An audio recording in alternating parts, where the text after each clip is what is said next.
വിഷയത്തിലേക്ക് കിടക്കാം. അദ്ദേഹം പറഞ്ഞെന്താണ്, അർക്കാനുകൾ മാത്രം അറബിയിലും അനുബന്ധങ്ങൾ അന്യഭാഷയിലും നിർവഹിച്ചാൽ അതിന്റെ വിധി എന്താണ്?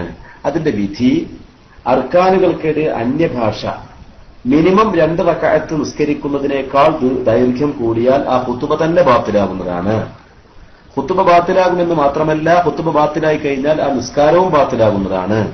അപ്പോൾ ആ ജുമുഅ കംപ്ലീറ്റ് ബാത്തിലാകുന്നതാണ്. അതാണ് ഒരു വിധി.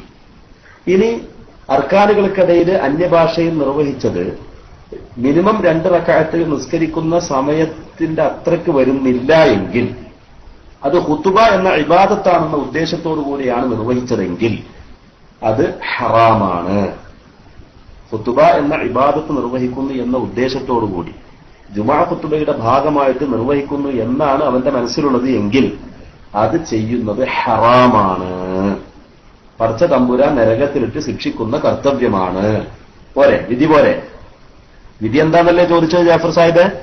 ആ വിധി ഞാൻ പറഞ്ഞത്, അർക്കാനുകൾക്കിടയിൽ നിർവഹിക്കുന്ന മലയാള ഭാഷ അത് മിനിമം 2 റക്അത്ത് നിസ്കരിക്കുന്നതിന്റെ സമയത്തിനേക്കാൾ ദീർഘിച്ചു പോയാൽ ആ ഖുതുബ തന്നെ ബാത്തിലാണ്.